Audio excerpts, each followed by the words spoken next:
Hello అండి, అందరికీ నమస్తే. ఈరోజు మనం జన ఔషధి కేంద్రాస్ గురించి మనం తెలుసుకుందాం. ఇవి ప్రజలకు ఏ విధంగా ఉపయోగపడతాయి అనే విషయం ఇప్పుడు మనం డిస్కస్ చేసుకుందాం.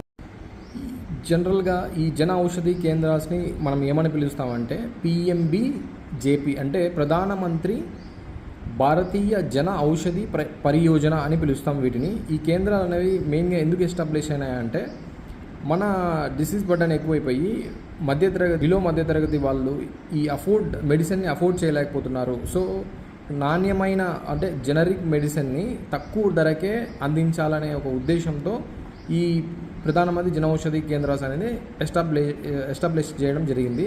సో వీటిలో భాగంగానే అక్కడక్కడ ఈ సిటీస్లో కానీ లేకపోతే కొంచెం టౌన్స్లో కానీ బస్ స్టాండ్స్లో కానీ రైల్వే స్టేషన్లో కానీ నేను రీసెంట్గా తిరుపతి రైల్వే స్టేషన్లో మా అమ్మకి ఒక 2 డైక్లోఫినాక్ స్ప్రేలు, 2 డైక్లోఫినాక్ ఆయింట్మెంట్స్ కొనడం జరిగింది. సో 50 రూపీస్ అంటే బయట 110-90 రూపీస్ ఇట్లుంటే ఒక 30-50 రూపీస్ తక్కువ ఉండే అవకాశం డెఫినెట్గా ఉంటుంది.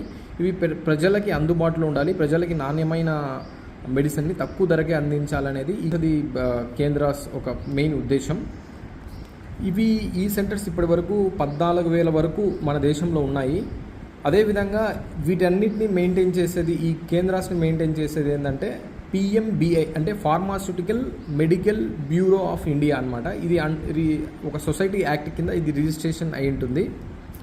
ప్రొక్యూర్మెంట్ కానీ మొత్తం ఆ మెడిసిన్ సప్లై కానీ ఆ క్వాలిటీ కానీ మొత్తం ఈ పిఎంబిఐ అంటే pharmaceutical and medical bureau of India under society registration government of India వీటిని మెయింటైన్ చేస్తూ ఈ ప్రజలకి తక్కువ ధరకే జనరిక్ మెడిసిన్ అందుబాటులోకి తెచ్చేదానికి ప్రయత్నిస్తుంటుంది. సో మనలో ఎవరికైనా ఈ జనరిక్ మెడిసిన్ అవసరమైతే తక్కువ ధరకే మంచి మెడిసిన్ని ప్రజలకి అందించాలి అంటే ఈ జన ఔషధి కేంద్రాస్కి వెళ్ళమని చెప్పండి.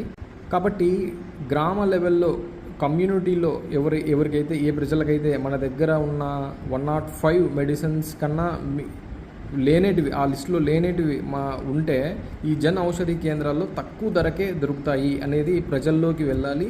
ప్రజలందరూ ఈ జన ఔషధి కేంద్రాన్ని ఉపయోగించుకోవాలి. ఇది ఎంతగానో ప్రజలకి మేలు చేస్తుంది. కాబట్టి మనం చాలా మందికి మన కమ్యూనిటీలో చెప్పడం మంచిది అని నా ఉద్దేశం. సో దయచేసి మీరందరూ ఈ జన ఔషధి కేంద్రాస్ గురించి వీలైనంత వరకు చెప్పండి. ఇది డెఫినెట్గా మేలు చేసే ఒక ఉపయోగమే. Thank you.